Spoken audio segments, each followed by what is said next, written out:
Hello dear students, I'm Betsy Miss here and today we will begin with the 8th lesson of EVS 1, that is Public Facilities and My School. You will learn in this lesson the public facilities we have inside our home, outside our home and the world outside our houses, the school. So what are all facilities we have from our school? So let's begin this interesting lesson. Which public facilities are available inside and outside your home? Can you name any few? Yes, the public facilities available inside our home is the water supply, the electricity supply and the gas service. What about the facilities outside our home? The public facilities used outside our home are the hospitals, the school, the colleges, the transport facilities, the banks, the malls, the police stations, etc. We all use public services and facilities.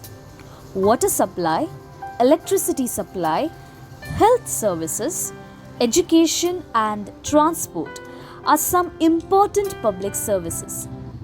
These services are meant for everyone.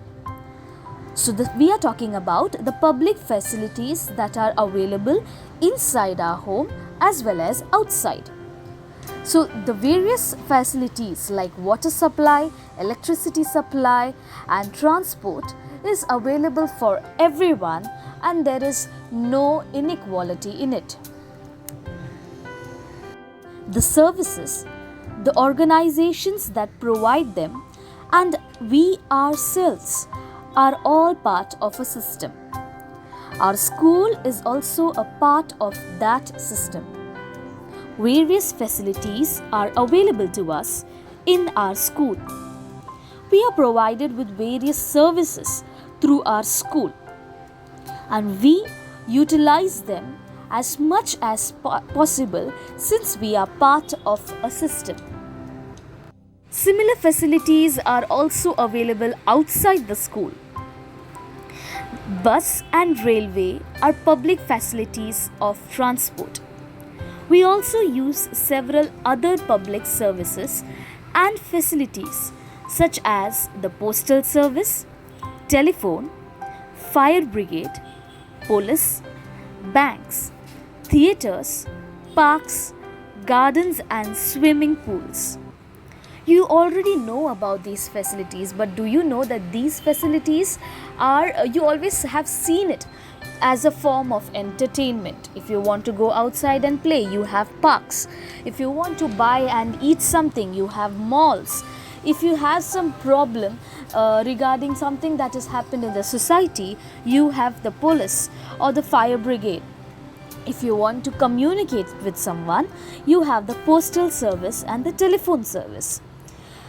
You have seen them, but remember that you have to see it through the facilities that are provided to the entire public.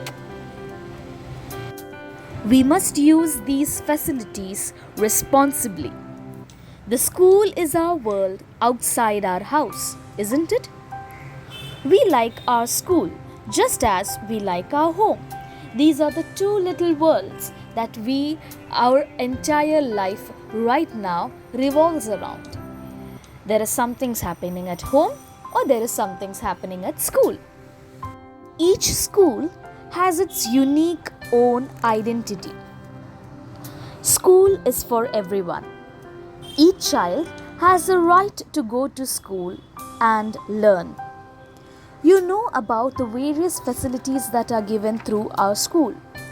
But you will also learn from your neighboring friends that the school in which they go to will have a little bit various types of facilities that are different from what you receive in your school. Hence, every school is different. One of the aspects that our school is unique or makes our school different from other schools is that our school is a convent school. A convent school is a school that is run by sisters. Okay, so that is one of the quality that makes our school a little bit different. Various other schools have various other features, like there are certain facilities or services like the midday meal scheme. There are some insurance scheme or some counseling centers present in certain schools. What makes every school different and unique is the name of the school, the year of establishment, the founder, the motto of the school, the emblem of the school that you see on your diary and on your uniform. Okay, such are the examples that make every school different. So, as I said before, every child in the world has the right to go to school and learn. And this right is called as the right to education. According to the Right to Education Act, every child between the ages of 6 and 14 must go to school and complete primary education. For children with special needs, the upper age limit is 18 years of age instead of 14. So every student or every child born into this world is having a right to education. Okay, it is compulsory for every child to receive at least primary education, and that has to be done between the ages of 16 and 14 years. Children with primary or special needs, like certain children may have certain problems, health problems, like they may be in a wheelchair, or they have a weak legs because they are having weak legs, or they may be blind, or they may be deaf. Okay, these children are called as special needs children, and these children are given an extension. They can complete their primary education between the ages of 16 to 18. Role of the community in the development of a school. Many people and institutions help to set up a school. Many parents, past students, writers, artists, sportspersons, scientists, and industrialists lend a hand in the growth of a school. A school is given assistance in the construction of classrooms, libraries, laboratories, and procurement of sports equipment by various sections of the society. So, to build up a school, it is not just the responsibility of the school management, but they receive a lot of help from other members of the society. They can be parents of the children from the school. They can be past students. Past students means those students that have finished their education from after their 10th standard and gone to higher education to other colleges or universities. These students can help out in the development of the schools, and various other famous and reliable people like the writers, the artists, the sportspersons.